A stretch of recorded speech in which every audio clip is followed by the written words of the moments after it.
Hoje de manhã o Liverpool deu uma grande notícia aos seus torcedores e ela é de que Mohamed Salah estendeu o seu contrato, finalizando a longa novela pela renovação, ou seja, ele não vai mais embora grátis ao fim da temporada. A negociação que antes estava travada mudou de rumo nas últimas semanas e avançou até que as partes finalmente chegaram num acordo. Salah assinou um vínculo até junho de 2027 e seu salário na equipe inglesa será de 460 mil euros por semana, ou seja, em um mês ele ganhará 1.800.000 euros e no fim de uma temporada cerca de 22 milhões. O próximo da lista que terá seu novo contrato oficializado é Virgil van Dijk. Hoje Fabrício Romano confirmou que o acordo está totalmente fechado e portanto ele será mais um atleta que não vai embora grátis no meio do ano. O novo vínculo do Virgil van Dijk será igual ao do Mohamed Salah, ou seja, vai encerrar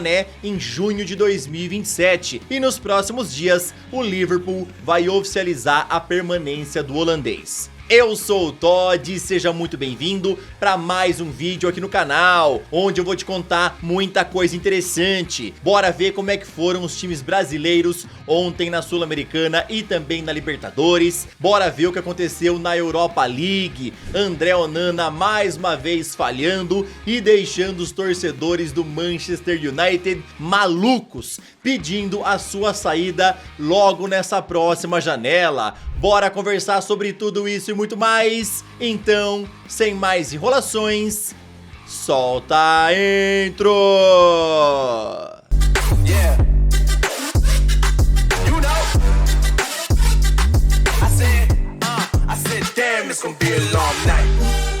Pela Copa Sul-Americana, ontem o Fluminense atropelou o San José, vencendo por 5-0, com direito a 2 gols de Cano, 2 de Veraldo e mais um de Serna. Também teve goleada do Galo, que meteu 4-0 no Deportes Iquique, com gols de Rony, Hulk, Natanael e Gustavo Scarpa. Já o Vitória foi à Argentina e ficou no empate sem gols com Defensa e Justiça. Pela Copa Libertadores, São Paulo abriu 2-0 contra o Alianza Lima, com direito a 2 gols de Ferreirinha, mas deixou a vitória escapar levando 2 gols e o jogo terminou em 2-2. Com direito a hat-trick de Alan Patrick, o Internacional venceu por 3-0 o Atlético Nacional. A partida entre Colo-Colo e Fortaleza foi cancelada após mais de uma hora de paralisação devido à invasão de torcedores no gramado, lembrando que o placar estava em 0-0. Essa invasão foi motivada por conta de 2 mortes que aconteceram antes da partida, na tentativa de invasão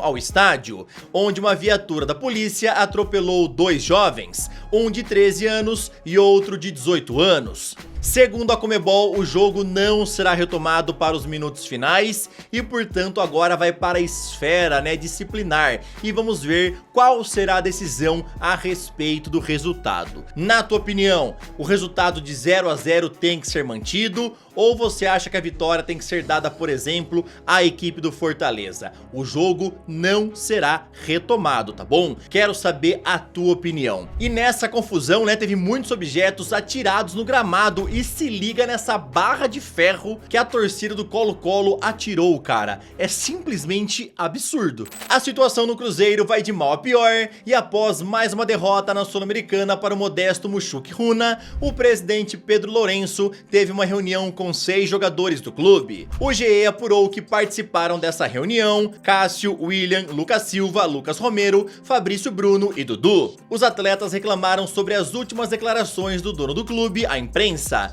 onde Pedro falou que errou muito na escolha de reforços, salientando que algumas contratações não deveriam ter sido feitas. E obviamente isso daí não caiu bem dentro do clube. O técnico Leonardo Jardim rebateu a fala de Pedro Lourenço e falou que o time é muito bom. Lembrando a vocês que o técnico está tendo um péssimo início de trabalho lá na Raposa, conseguindo apenas uma vitória em seus primeiros 6 jogos, e por isso já existe uma pressão em cima de seu trabalho. Resumindo, o clima lá no Cruzeiro vai de mal a pior e agora a equipe tá tentando aí ver se consegue resolver toda essa situação que vem acontecendo também nos bastidores, esse incômodo também com as falas aí do Pedro Lourenço, para ver se consegue se recuperar nos próximos jogos. Agora rapidão, queria te pedir aquela moral, deixa o like no vídeo, se inscreve no canal e também ativa o sininho. Aqui tem vídeos todos os dias pra sempre te deixar muito bem antenado em relação a esse esporte tão maravilhoso e amado por todos nós. Pela ida das quartas de final da Europa League, ontem tivemos Lyon e Manchester United, onde Thiago Almada abriu o placar com gol de falta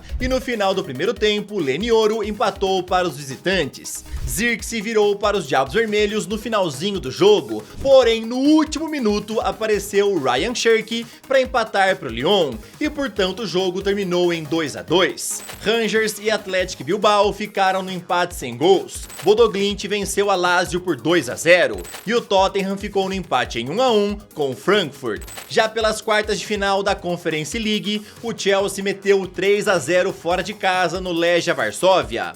Rapid Wien venceu por 1-0 o Djurgården. Fiorentina venceu por 2-1 o Sej. E o Betis venceu por 2-0 o Jagiellona Białystok. André Onana consegue cada vez mais piorar a sua passagem pelo Manchester United. E isso daí é porque ontem ele foi um dos destaques do jogo, só que foi um destaque negativo. Toda essa história já começou um pouco antes da partida, porque ele tinha falado que o Manchester iria passar, já que ele era um time bem melhor do que o Lyon. Isso daí obviamente gerou revolta na torcida dos franceses, que vaiaram bastante Onana antes do apito inicial. Para completar, o goleiro ainda falhou nos 2 gols do Lyon ontem. Primeiro sendo enganado em cruzamento do Thiago Almada, que acabou no canto esquerdo do gol, e depois dando um rebote nos pés de Cherki para que ele empatasse no último minuto. O técnico Ruben Amorim tentou minimizar as falhas do goleiro ao dizer o seguinte após o jogo: quando um jogador falha, todo time falha junto.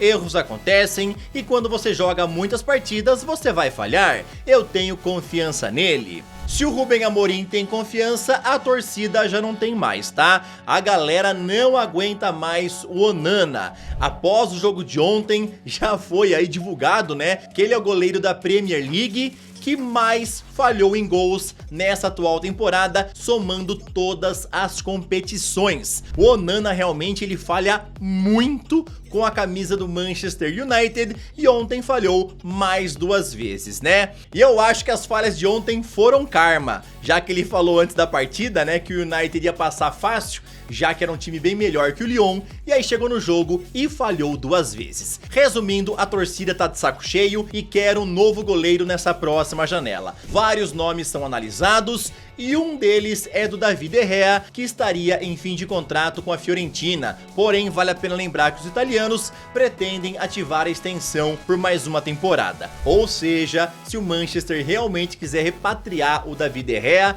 vai ter que pagar uma graninha. A guerra entre Mbappé e Paris Saint-Germain continua a todo vapor, pois agora o jogador exige que a UEFA retire o time da Liga dos Campeões. Lembrando que isso daí obviamente não aconteceria agora e seria apenas para a próxima edição. O pedido é por conta de uma dívida de 55 milhões de euros e esse valor é referente aos últimos 3 meses de salário e luvas. Lembrando a vocês que as regras da UEFA proíbem que um clube participe de suas competições se os mesmos estão inadimplentes com algum atleta. O Paris Saint-Germain não pagou por entender que Mbappé faltou com a sua palavra, depois de prometer ao presidente Nasser Al-Khelaifi em 2023 que abriria mão desses 55 milhões. Na época, esse acordo influenciou para que o atacante fosse reintegrado ao elenco parisiense. Agora, Mbappé e seus advogados exigem que o pagamento seja feito, ou então querem que a UEFA deixe o Paris Saint-Germain fora da próxima Champions. O clube, por sua vez, fala não entender aí a atitude do jogador e considera que Mbappé está agindo de má fé.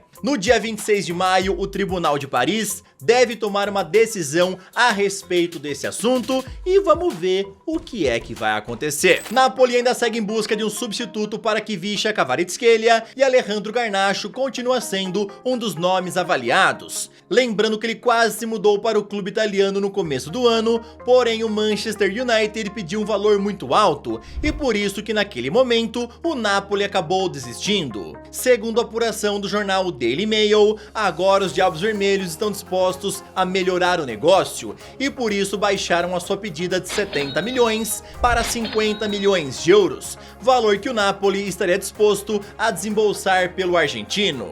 A saída de Garnacho coincide com a notícia dada por vários meios de imprensa da Inglaterra de que ele teria colocado a sua residência em Manchester à venda. Antônio Conte continua pedindo a chegada de Alejandro Garnacho e por isso que uma proposta deve ser apresentada ao fim da temporada, mais perto aí da abertura da próxima janela de transferências, tá bom? Vale a pena lembrar que o Manchester tem interesse no Victor Osimhen, que vai retornar do Galatasaray, acabando o empréstimo, né, para a equipe do Napoli, e os italianos não querem utilizá-lo, irão vendê-lo. Ou seja, quem sabe o Garnacho pode ser utilizado para trazer o Osimhen e abater um pouco do valor a ser pago, né? Vamos ver o que é que vai acontecer. Na tua opinião, Alejandro Garnacho seria um baita substituto para Kvicha Kvaratskhelia lá no Napoli? Comenta aí, tá bom? Esse foi o vídeo dessa sexta-feira, espero que vocês tenham gostado, tamo junto, valeu e falou!